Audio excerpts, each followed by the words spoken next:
One key scene in The Godfather saved Al Pacino's job and the movie itself. Francis Ford Coppola's film, based on the Mario Puzo novel of the same name, is commonly ranked as one of the greatest films ever made. It tells the story of one man's transformation from good guy to bad guy. Michael Corleone, played perfectly by Al Pacino, was the second youngest son of Vito Corleone and the main protagonist of the epic story.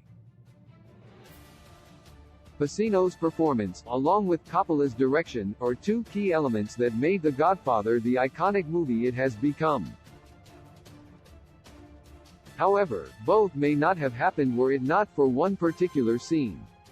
During the casting process for The Godfather, Coppola, who had seen Pacino in The Panic at Needle Park, his first starring role in a film, wanted him for the role of Michael Corleone.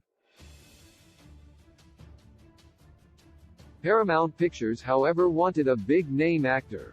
Leave the Gun, Take the Cannoli, by Mark Seal, detailed how the studio didn't think Pacino was right for the part. Under pressure for his casting choice, Coppola moved up the shooting of the now iconic restaurant scene in which Michael kills Corleone family rival Virgil Sollozzo and police captain Mark McCluskey. Pacino's performance was visceral. The viewer knew that violence was coming, and the rawness of it was juxtaposed against Michael's controlled emotions. Once the studio saw Pacino in this scene, they relented, allowing Coppola's vision for the film to come to fruition.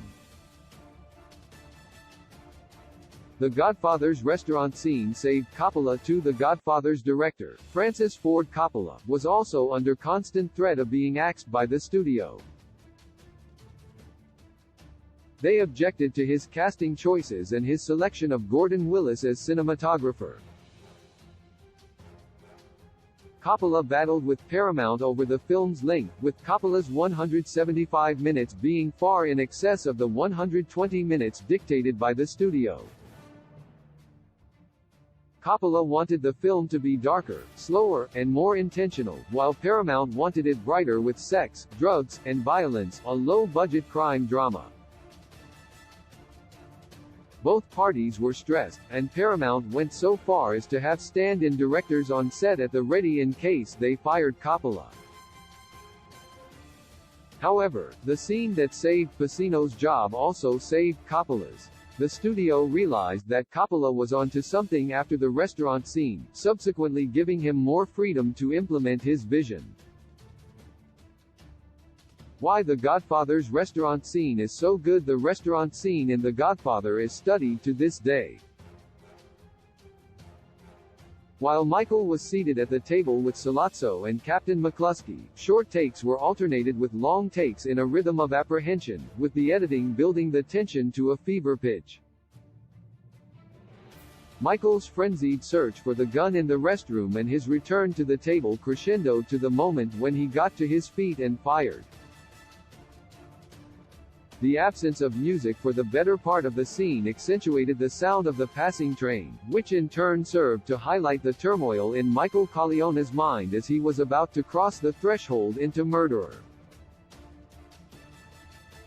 It was a scene of violence in that two people were shot and killed, but there was also violent intention that was conveyed in the way that Al Pacino as Michael Corleone silently simmered. His body language and icy stare showed menace in a man who, up to that moment, wanted nothing to do with such things, yet in those 6 or so minutes, he became inextricably immersed in it. This complexity explains The Godfather's restaurant scene's enduring legacy. The making of The Godfather was fraught with conflict and indecision, yet the end product is one of the most influential movies of all time. Both Pacino and Coppola were under the constant threat of being dismissed. Paramount Pictures ultimately decided to relent. The film went on to pull in over $740 million, and both Pacino and Coppola became respected names in the industry. Were it not for The Godfather's restaurant scene, it's likely that this legacy would have been very different.